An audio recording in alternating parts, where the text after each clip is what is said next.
I stood at the crest of the hill, my heart sinking as the sun blazed down, scorching my back but chilling my blood. There she was, Karen, the HOA's reigning queen of petty tyranny, who'd been hounding us for years. But this wasn't her. Usual nonsense, scribbling fake violations or spying from her fence with binoculars. No, today she was brazenly raiding my ranch, stuffing my son's hard-earned crops, his corn, his squash, his sweat and pride, into her SUV like it was her personal farmer's market. Her teenage son stood by, propping open the trunk as if this was just another errand. "You need to back off, sir," she barked, brandishing her phone like a weapon. "I'm calling the police. You're trespassing." Trespassing? On my land. I charged down the hill, heart pounding, dust swirling under my boots. "That's my son's corn and squash you're stealing. Get your hands off it."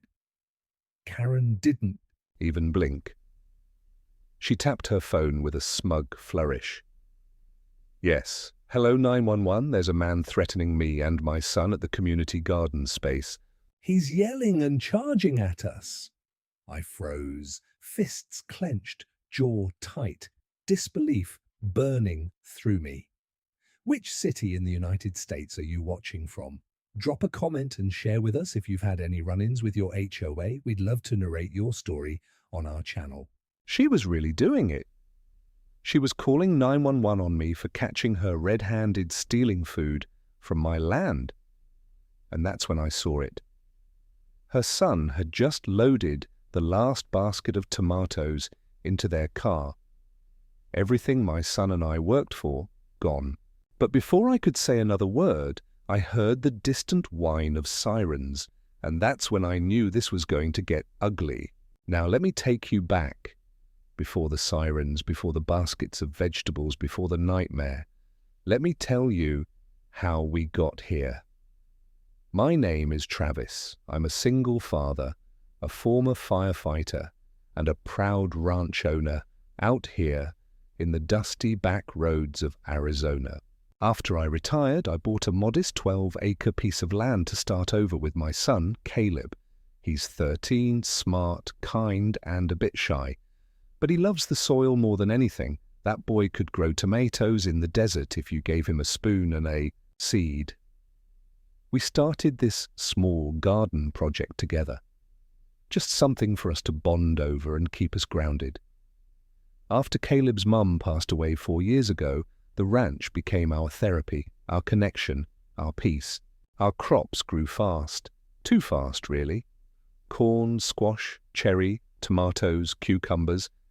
It was like the earth was giving us back some kind of blessing for all the pain we'd carried. Neighbors began noticing. Some even offered to buy fresh produce. We didn't mind sharing. We never sold any of it. To us, it wasn't about profit, it was about healing. And that's when she took notice. Karen, full name Karen Walsh, president of the Blue Mesa Homeowners Association, self-declared guardian of the neighborhood. She lived on the edge of the ranching community, technically within the HOA limits, but we didn't. Our property was exempt. I made sure of that before I bought the land. But that didn't stop Karen. She started dropping by uninvited.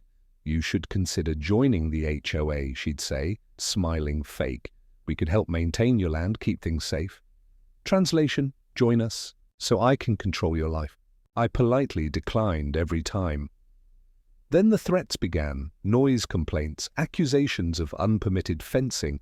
Once she even accused me of growing illegal plants, which turned out to be wild mint.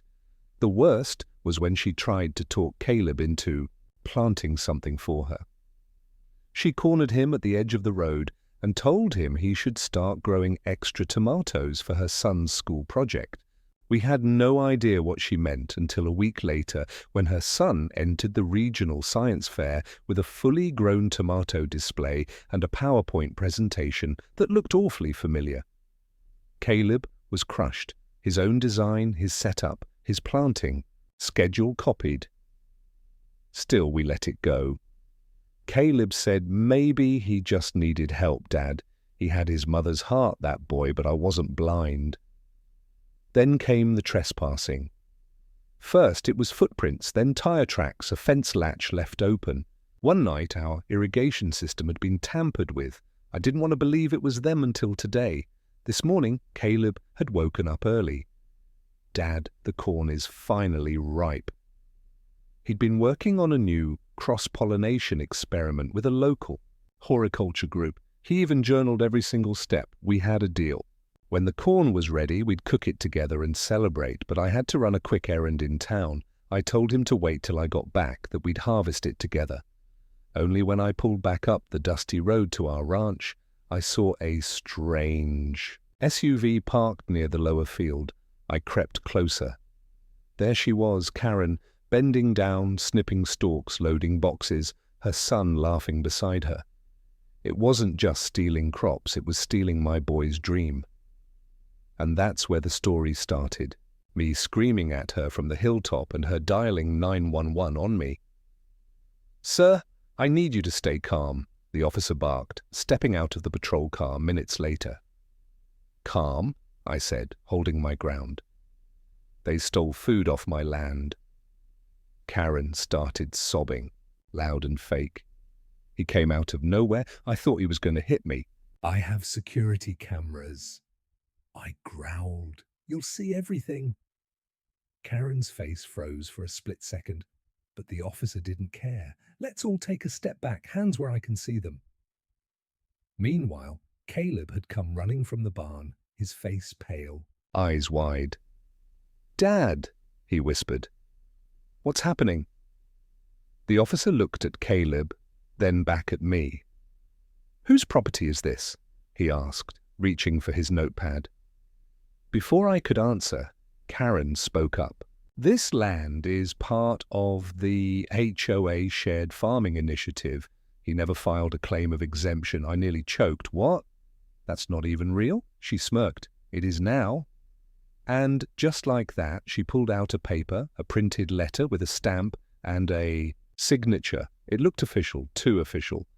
The officer raised an eyebrow. "Sir, we may need to sort this out at the station." I stepped back, and that's when I saw it on the paper. A forged signature, my name. She had forged my name on a fake HOA document, and now the cops were listening to her. "Where are you watching from? Have you ever dealt with a crazy HOA neighbor like Karen? Let me know in the comments."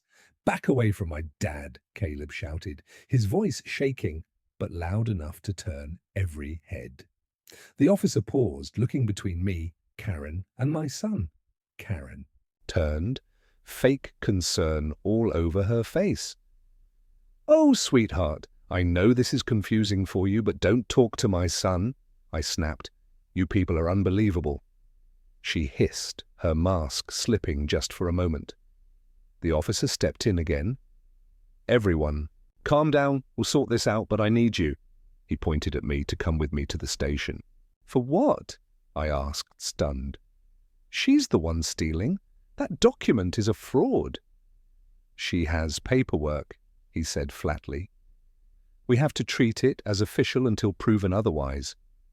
Caleb grabbed my arm. "Dad, we have the camera. You showed me how to check the footage last week." My heart leapt. That's right. I had installed motion-detecting cameras all along the fence line and 2 in the crops themselves. I had shown Caleb how to operate them on his iPad. I turned to the officer. "We can show you video proof right now. My son has it." The officer looked at Karen, who folded her arms and scoffed. He probably doctored it.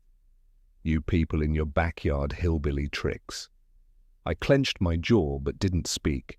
I nodded to Caleb. He opened his iPad and swiped through the security app. A moment later, he tapped one video and held it up.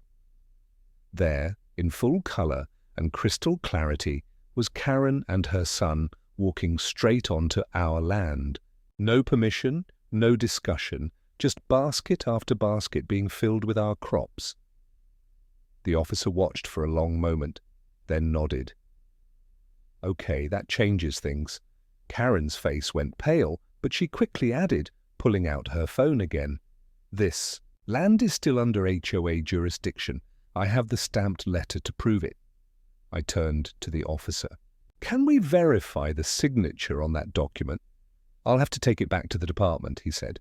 "We'll get a handwriting specialist if needed." Karen snatched the paper back. "That won't be necessary. I have more documents at home." She was, unraveling. The officer looked at her suspiciously now. "Ma'am, I'll need to ask you and your son to come with me as well." Karen screamed, "What? I'm the victim here." She tried to grab the baskets of vegetables from the back of her SUV. "This is for my son's school. He's hungry. You think this is just theft? You think this is easy for a single mother?" Caleb flinched. I stepped in front of him. I looked the officer dead in the eye. "I'm a single father too. I don't steal from children." Karen was taken into the squad car. Her son stood there unsure of what to do until the officer called over a second unit to escort him. I didn't feel angry at the kid, just sad. What kind of example was he growing up with? As the police drove off, Caleb tugged my sleeve. "Dad, do you think she'll come back?" I sighed, crouching down beside him. "I don't know, buddy, but we're going to make sure she can't." That night, we sat on the porch together, watching the stars. Caleb was quieter than usual. He finally said, "I don't get it. Why would someone lie like that? Why would she forge your name?" I wrapped an arm around his shoulder. "Some people see kindness as weakness," I said. "And when they can't control you, they try to take what you love. But you know what?" "What?" "They can't take our truth, and they can't grow what they didn't plant." He smiled just a little. "Yeah? And they don't know how to make Grandma's cornbread either?" I chuckled. "Exactly. It was a good moment, a soft one. But the next morning we woke up to something that changed everything again. There was a letter stuck to our gate. HOA letterhead. Same forged signature. Only this time it had a bright red stamp across it that read, "Final notice, property seizure approved." My jaw dropped. Caleb ran over, confused. "What's that?" I yanked the letter down and scanned it. This one was different. It wasn't just fake, it was detailed. It said our ranch had been absorbed into the HOA for the good of the community, and they were taking temporary control until further review. Karen had escalated things, and this time she wasn't playing small. I turned around just in time to see a moving truck creeping down our dirt road.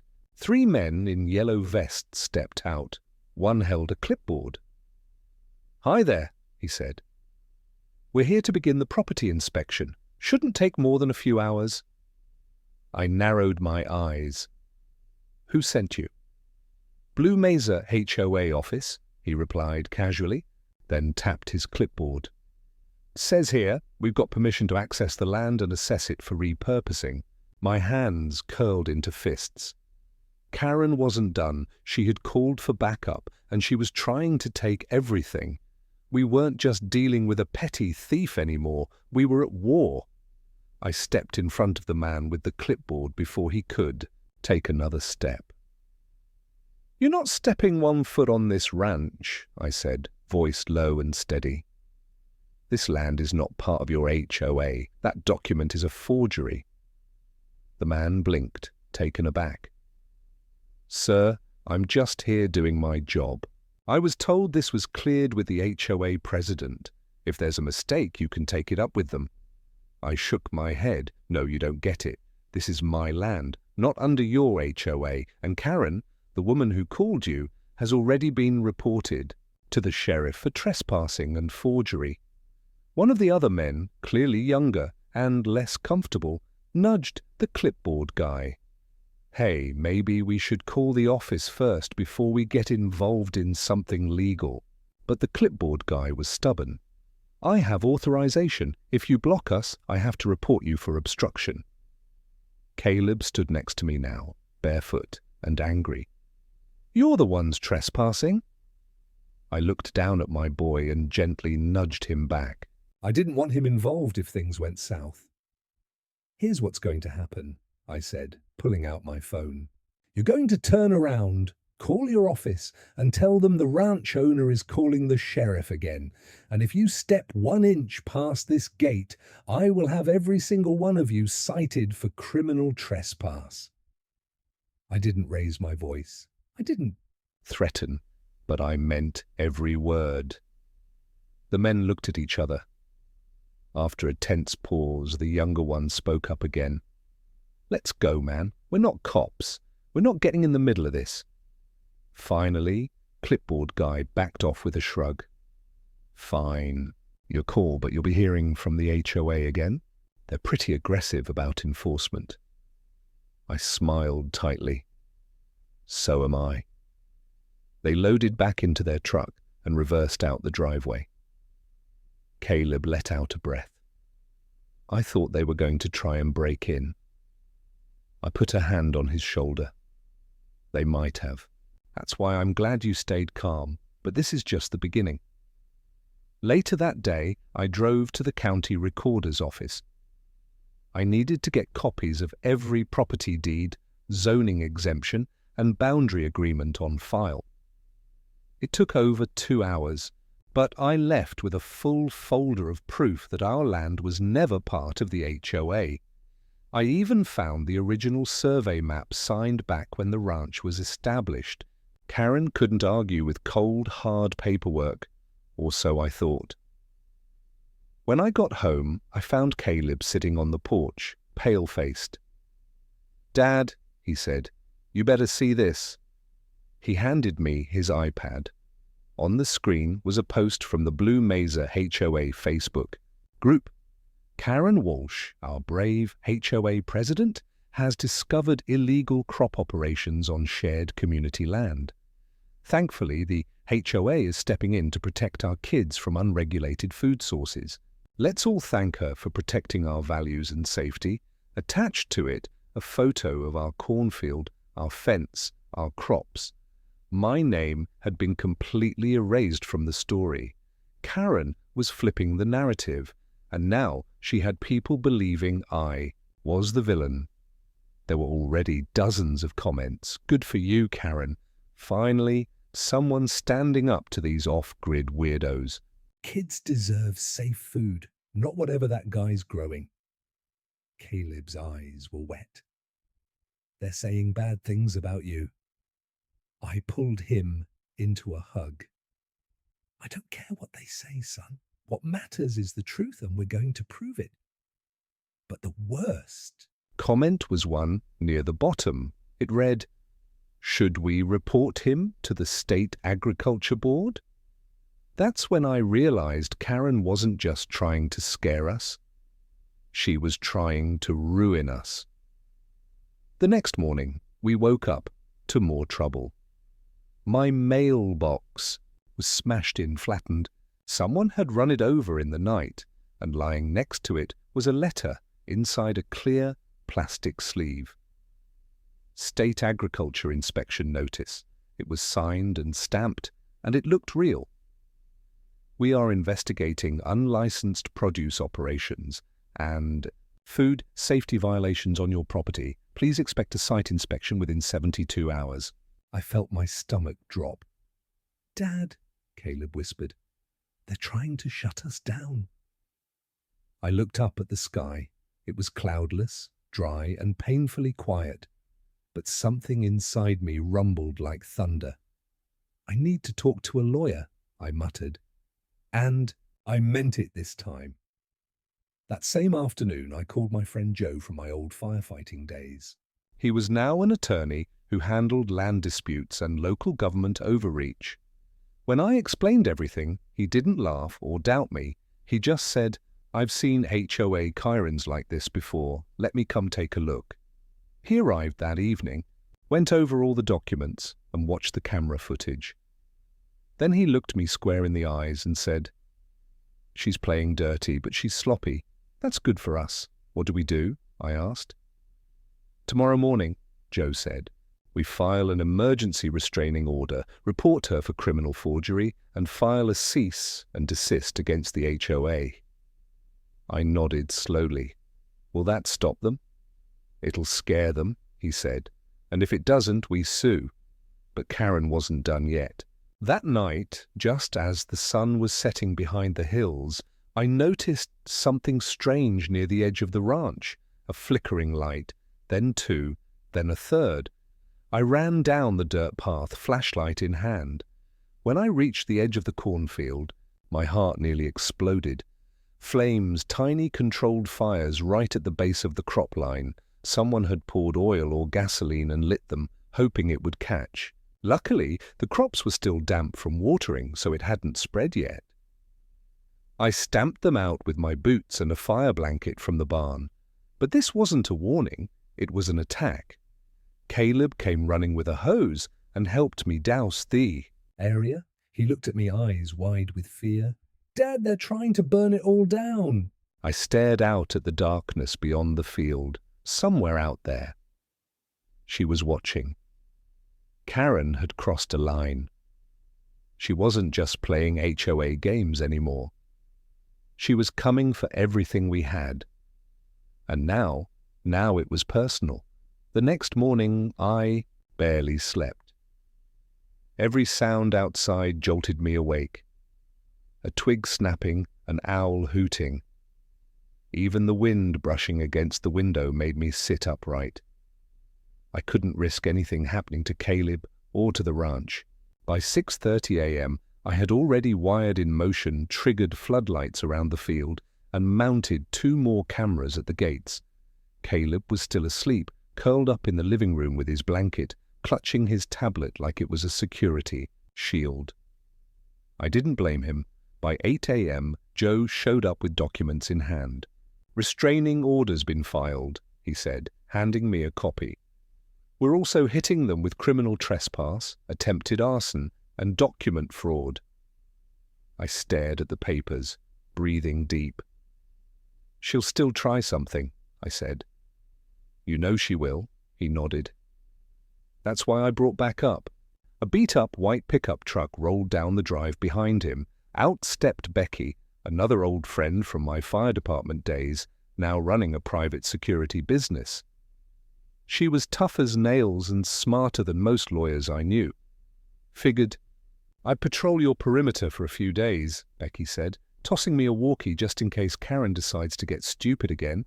That afternoon, we posted copies of the restraining order and the cease and desist on every fence post, gate, and tree lining the ranch. We were done being silent, done playing nice. Caleb helped me hammer them in. "Do you think she'll really stop?" he asked. I looked at him. "I think she'll get scared, but I don't think she'll stop." And I was right. At around 4:00 p.m., we heard the sound of a loudspeaker blaring through the trees. "This is a warning to the illegal occupants of Blue Mesa community property," the voice echoed. "You are in direct violation of HOA policies. Vacate the land within 48 hours. We raced up the driveway. What we saw made my blood boil. Karen standing in the back of a rented flatbed truck, wearing a blazer, holding a megaphone. Behind her was a printed banner that read, "Blue Mesa Community Take-Back Day," and gathered around her maybe 15 to 20 people. Some were actual HOA members. Most were just bored neighbors looking for drama. Caleb gasped. "She's hosting an event." She had donuts, fold-out chairs, coolers full of soda, and one huge sign that said, "Reclaim our land." My fists tightened. Joe stepped beside me, stunned. "This is insane. This is public harassment." Karen spotted me and grinned through the megaphone. "There he is," she shouted, pointing dramatically. "The man who is illegally occupying HOA farmland and corrupting our youth with toxic food. Her crowd clapped. A few people booed me. Caleb hid behind me, shaking. "Do something," he whispered. I stepped forward. "You're trespassing," I yelled back. "I have a restraining order and a lawyer standing right here." Karen smirked. "That piece of paper doesn't mean a thing if we vote as a community to retake this land." Then she snapped her fingers, and someone in the crowd unrolled another fake document. With fake stamps. My name was printed on it again, falsely stating that I had signed over the land for shared community use. Joe stepped forward. "This is fraud! We're calling the sheriff!" Karen shouted over him. "The police work for us. They're part of the HOA." A lie, of course, but her crowd cheered like it was gospel. Joe pulled out his phone. Becky walked toward the group, with her arms crossed and sunglasses on. "You have exactly 5 minutes to leave this property," Becky called out. Karen laughed. "Or what?" Becky pulled out her phone and tapped a button. A second later, 2 unmarked cars pulled up the driveway. Sheriff deputies. Karen's face twitched. One deputy stepped out expressionless. "Ma'am, you're violating a court-issued restraining order. I need you to step off the property." "But this is our land," he forged. She stammered. The deputy pulled out his tablet. "Actually, you're being investigated for forgery. We have your documents and your signature doesn't match his records, so I'm going to ask again. Step off the property." Karen's face turned, beet red. Her crowd began to murmur. One by one, people stepped away from the truck. A few walked off entirely, uncomfortable. Karen grabbed her megaphone again. "You all saw this man, this criminal. He's lying. He's trying to control the land and poison our kids." The officer took the megaphone from her gently. "Ma'am, if you continue shouting, I'll have to detain you." Her son, standing in the background, looked mortified. Karen screamed, "This isn't over!" Then she jumped off the truck, stormed into her car, and peeled out of the driveway, leaving behind her donuts, her cooler, and her pride. The deputies gathered evidence, took statements, and assured us they'd fast-track her case. Caleb and I stood there in the silence that followed, the crowd gone, the sirens fading.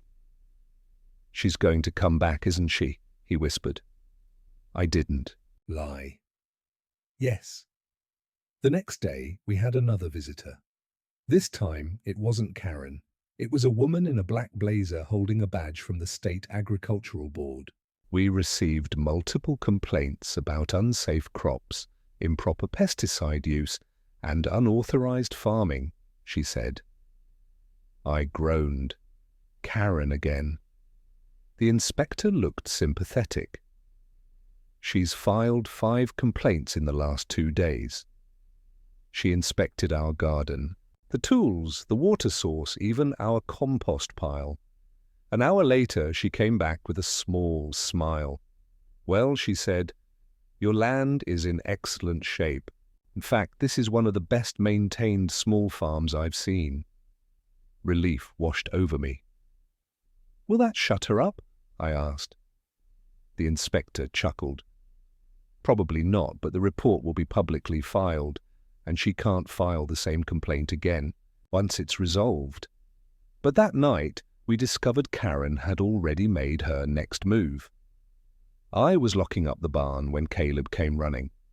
"Dad!" he cried. "She made a video. It's on Facebook." I grabbed the iPad and opened the link. There she was crying in her living room, tears and mascara running. He screamed at me. He chased me off the land. My son is traumatized. I just wanted fresh food. I didn't know it would become a legal battle. Then she held up a small Ziploc bag. Inside were a few of our cherry tomatoes. I found these on my son's plate.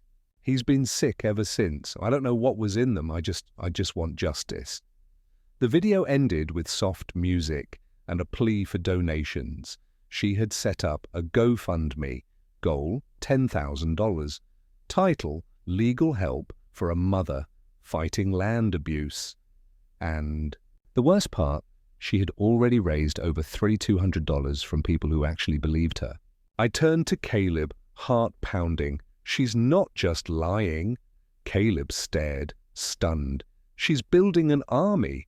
The next morning, I couldn't even enjoy my cup of coffee without hearing that woman's name. Karen's video hit 2,000 shares overnight. Becky said, scrolling through her phone with a scowl. She's been featured on a couple local blog pages. One of them even called her the Farm Mom of the Month. I nearly choked on my coffee. Farm Mom. She's never planted a thing in her life. Becky shrugged. Doesn't matter. She's got a sob story and people are eating it up. Caleb came out of the house, still in his pajamas, face pale. Dad, some kid at school shared the video in our class group. They're calling you veggie thief.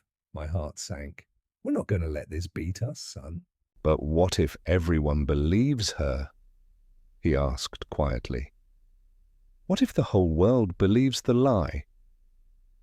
I looked at him, then back at Becky. Then we show them the truth.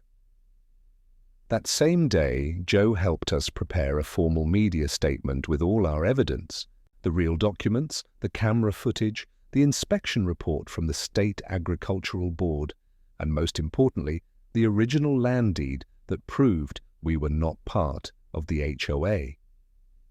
We sent it to the same blogs that had shared Karen's Sabi story. Some ignored it, but a few took notice. One small outlet actually called to interview me. I told them everything about my son, about our healing through farming, about the forged signatures, the fake documents, and the fire at the edge of our crops. The reporter seemed skeptical at first until I sent her the video footage of Karen literally loading baskets of vegetables into her car.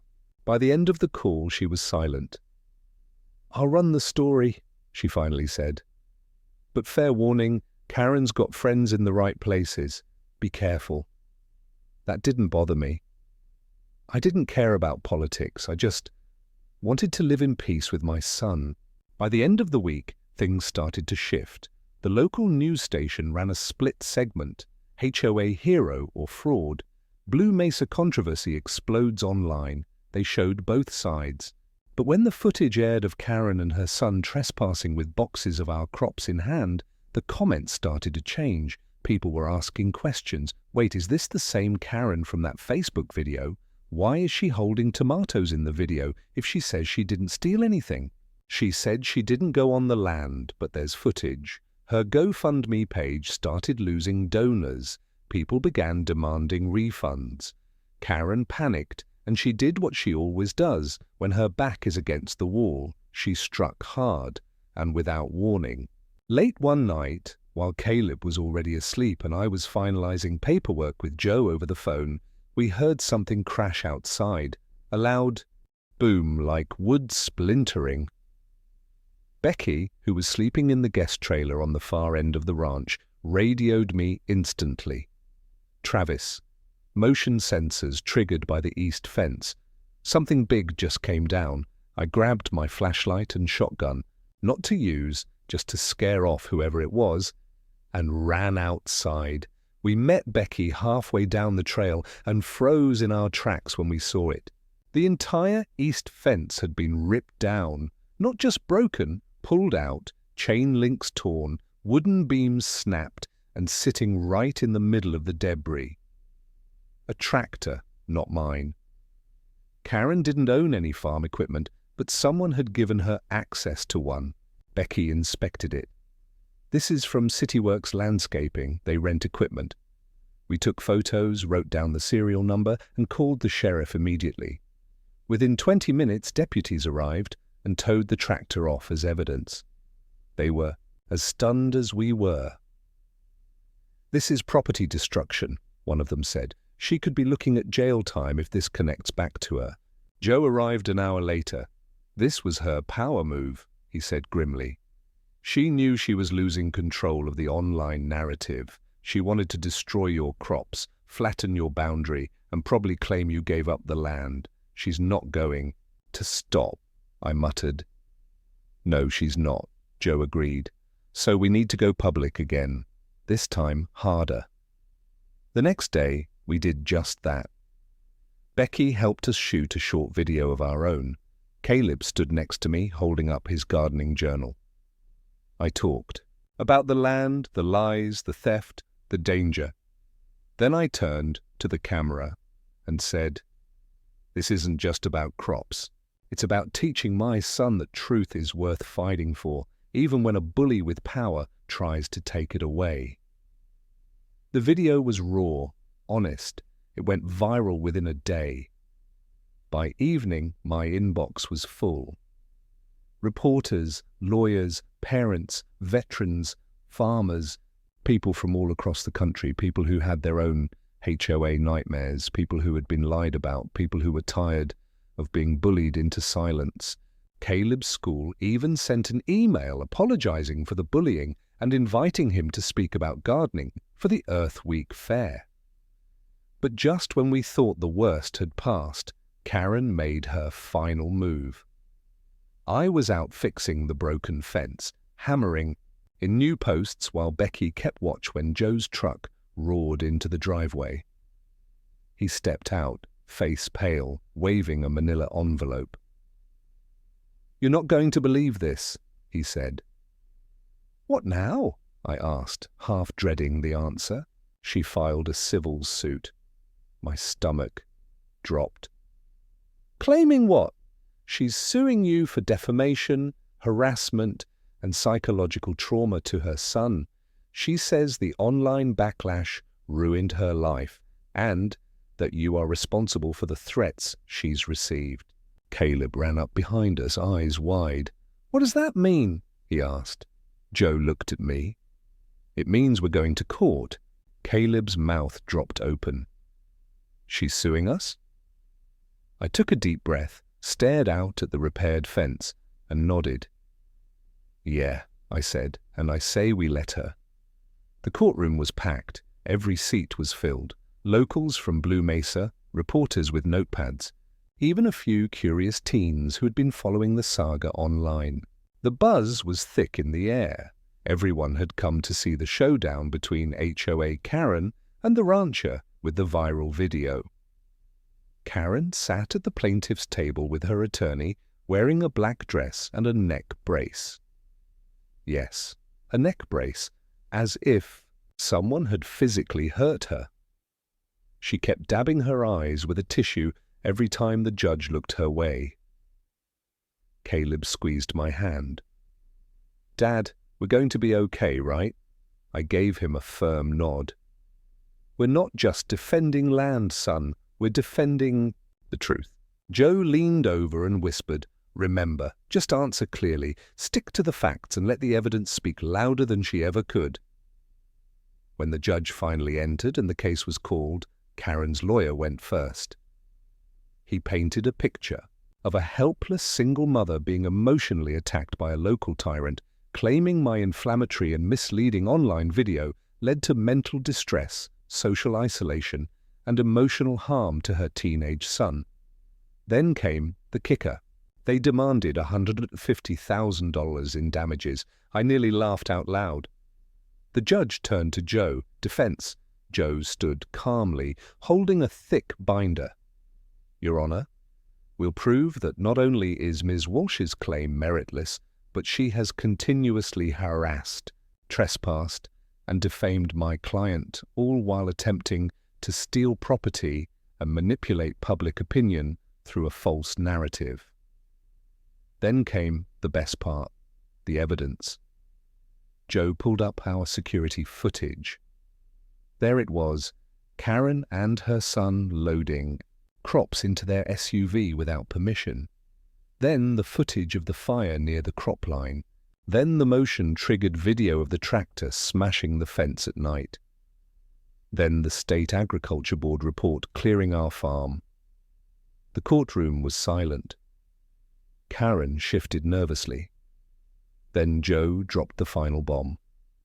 A forensic handwriting report proving Karen had forged my signature on multiple HOA documents, including the phony property seizure notice. Even the judge leaned forward. Karen's lawyer stood up and whispered something urgently into her ear, but she shook her head wildly. "I didn't forge anything," she suddenly screamed, standing up. "He's lying. He set me up." The judge slammed her gavel. "Ms. Walsh, sit down or be removed from the courtroom." Karen dropped back into her chair, flushed and breathing hard. Then came the witness testimonies. Becky testified about the night of the fire and the smashed fence. Caleb took the stand, voice steady, as he shared how Karen tried to get him to grow food for her kids' project, and how she scared him with her crowd of people shouting through a megaphone on our driveway. When it was my turn, I looked straight at the jury. I'm not rich. I'm not powerful. I'm a dad trying to raise a son the right way. All we ever wanted was peace. But Karen came for our land, our work, and our reputation. And now she wants to sue us for showing the world the truth. The courtroom was still. Then the judge spoke. "This court finds no merit in the plaintiff's claims and dismisses the case with prejudice. Furthermore, due to the volume of forged documents and harassment presented in evidence, this court is referring Ms. Walsh for criminal investigation." The crowd gasped. Karen screamed again. "This isn't over. This is a setup." She was escorted out of the courtroom, still yelling. The sheriff was waiting outside. And just like that, HOA Karen was officially under criminal investigation. Outside the courthouse, reporters swarmed us. "Travis, what are you going to do now? Are you pressing charges? Will you sue her back for damages?" I held Caleb close. "I just want to go home," I said. But Caleb leaned into the mic and said something that made everyone smile. "I just want to go back to planting tomatoes." Life slowly returned to normal. Karen's face disappeared from the HOA Facebook page. A new acting president was appointed, an older gentleman named Henry, who came over to shake my hand personally. "I can't undo what she did," he told me, "but I'd like to start with an apology and an invitation." I raised an eyebrow. "Invitation to what? To stay out of HOA business permanently?" He chuckled. "You've earned your peace." Fair enough. Weeks passed. Our crops flourished again. Caleb won a local award at the Earth Week Fair for his gardening project. Even better, a small organic food store in Flagstaff reached out to stock some of our veggies. They said they saw the video, loved our story. Turns out truth travels far. But one evening as we sat on the porch under the stars, Caleb turned to me. "Dad." "Yeah, buddy? Do you think Karen ever really believed she was right?" I thought for a long moment. I think sometimes people tell themselves a lie. So many times they forget it's a lie. And by the time they realize they're wrong, they've already hurt everyone around them. He nodded slowly. "Will she come back?" I wrapped my arm around him. "Maybe. But if she does, we'll be ready because this land, this life, it's ours, and no HOA in the world can take that away from us." It was a crisp Saturday morning when the first real sign of peace finally arrived, not in the form of an official letter or a news headline, but something much simpler. A hand-painted sign stood at the edge of our ranch fence. Caleb and I had built it together over the weekend, just a small wooden board with bold letters that read, "Caleb's garden, grown with heart, not hate." It was his idea. After everything, the trespassing, the lies, the fire, the lawsuit, he didn't want revenge. He didn't want to fight anymore. He just wanted to grow. I admired that more than anything. A few days after the court victory, we got a visit from Sheriff Danner, the same officer who'd first arrived when Karen called 911 on me for stealing my own crops. Only this time his face was relaxed. He shook my hand firmly. "We've wrapped up the investigation," he said, flipping open a small notepad. "The forged documents, the falsified HOA notices, the complaint fraud, it's all there. We're officially filing charges." I nodded slowly. "Is she going to jail?" "That's up to the prosecutor," he replied. "But with this much on her record, she'll be facing serious consequences. Her HOA presidency has already been revoked. Her GoFundMe page was shut down after multiple refund requests and flagged for deception." He paused. "And the tractor incident? The landscaping company confirmed she forged a rental agreement using her cousin's name. That's felony-level property damage." I sighed in relief. "It's finally over, then." He raised a brow. "Let's just say it's beginning to be over." Fair enough. Back at home, the land was thriving. The corn had come back even taller, the tomatoes sweeter than ever. The sunflowers danced in the breeze, tall and proud, just like my son. We were even able to rebuild the fence line stronger than before. Joe helped us draft up legal protections for the property so that no one, not HOA or otherwise, could claim it in the future. And Becky, she offered to stay on part-time as our security consultant just in case. Caleb had started recording short videos of his gardening process, and to our surprise, people loved it. One went viral, then another. Suddenly, a small gardening YouTube channel was born. Growing with Caleb had hundreds of subscribers within a week. People from across the country left comments like, "I followed this story since Karen tried to take your land. Your son is amazing. My HOA tried the same stunt. Thank you for speaking up."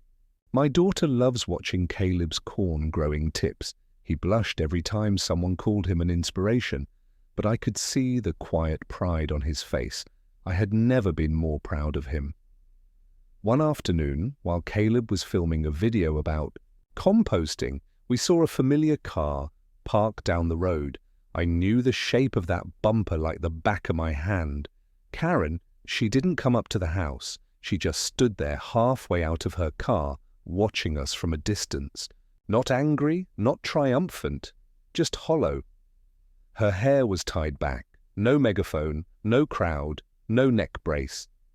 She looked at Caleb for a long time, then turned and drove away without saying a word. I didn't tell Caleb who it was. He didn't ask. We both knew, and we didn't need to give her one more second of our peace.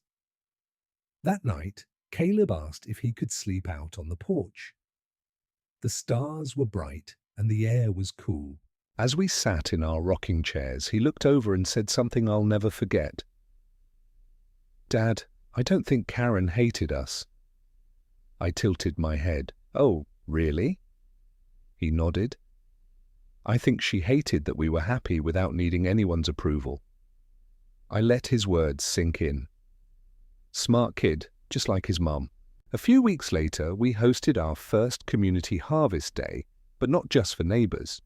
We invited a local shelter, a few small schools, and even some folks from town who had followed our story. We gave away baskets of vegetables, taught kids how to plant seeds, let families pick their own sunflowers. No HOA forms, no rules, no gatekeepers, just kindness, just soil, just sun, the way life should be.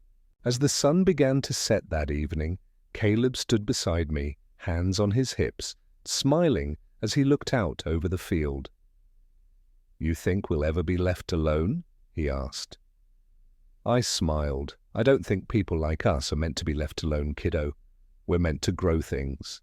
And when you grow things, people will always try to take the fruit without planting the seed." "But we're stronger now," he said. "We are," I nodded. "And if anyone ever tries again," he grinned, lifting a shovel like a sword. "We dig in. To anyone out. They're listening. If you're dealing with a Karen, an unfair HOA, or someone trying to take what you built with your own hands, Stand your ground. Tell your story. Protect what matters because truth always outgrows the lies. And no fake authority can uproot what's planted with love. Drop a comment. Where are you watching from? Have you ever faced an HOA like this? Share your story below. We'd love to hear.